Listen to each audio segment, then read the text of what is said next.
नमस्कार, बालमित्रमध्ये आपले स्वागत आहे। आज आपण महात्मा ज्योतिबा फुले यांच्या पुण्यतिथीनिमित्त धडाकेबाज असे मराठी भाषण बघणार आहोत। हे भाषण तुम्ही निबंध म्हणूनही प्रस्तुत करू शकता। तर चला मग सुरुवात करूयात। नमस्कार, मी श्वेता शिंदे। आजच्या या शुभ प्रसंगी उपस्थित असलेले कार्यक्रमाचे अध्यक्ष महोदय, आदरणीय शिक्षक आणि गुरुजन, तसेच माझ्यासमोर शांतपणे बसलेले माझे सर्व प्रिय वर्गबंधू आणि वर्गभगिनींनो, आज 28 नोव्हेंबर हा दिवस महात्मा ज्योतिबा फुले यांच्या पुण्यतिथीचा दिवस आहे। या महान व्यक्तीबद्दल मला माझे विचार मांडण्याची संधी दिल्याबद्दल मी तुम्हा सर्वांची आभारी आहे। विद्येविना मती गेली, मतीविना नीती गेली, नीतीविना गती गेली, गतीविना वित्त गेले, वित्ताविना शूद्र खचले, इतके अनर्थ एका अविद्येने केले, इतके अनर्थ एका अविद्येने केले। महात्मा फुले यांनी लिहिलेली ही सुप्रसिद्ध पंक्ती आपल्याला त्यांच्या कार्याची दिशा दाखवते। महात्मा ज्योतिबा फुले हे नाव उच्चारताच आपल्या डोळ्यासमोर उभे राहते ते एक महान समाजसुधारक आणि क्रांतीचे अग्रदूत।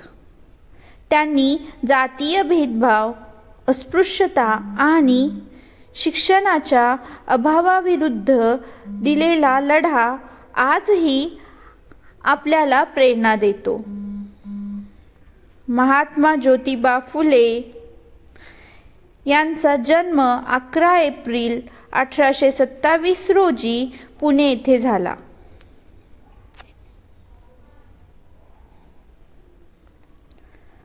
समाजामध्ये समानता, न्याय आणि शिक्षणाचा प्रसार करण्यासाठी त्यांनी आपलं जीवन वेचलं। म्हणूनच ते खऱ्या अर्थाने सामाजिक परिवर्तनाचे प्रतीक बनले। त्यांनी त्यांच्या नावाप्रमाणे शिक्षणाची ज्योत आयुष्यभर तेवत ठेवली। अशा महान व्यक्तिमत्वाने 28 नोव्हेंबर 1890 रोजी या जगाचा अखेरचा निरोप घेतला।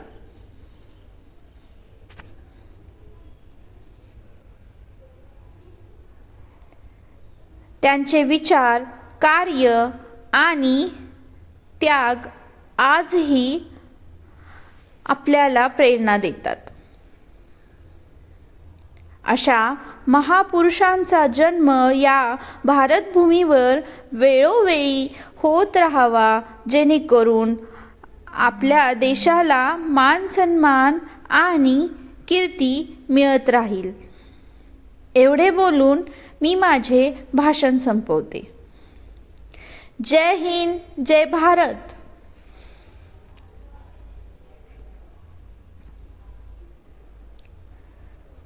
धन्यवाद मित्रमैत्रिणींनो। जर तुम्हाला हे भाषण आवडले असेल तर माझे चॅनल बालमित्र नक्की सबस्क्राईब करा आणि तुमच्या मित्रमैत्रिणींसोबत शेअर करा। आपण पुन्हा भेटू अशाच नव्या व्हिडिओसोबत। तोपर्यंत धन्यवाद।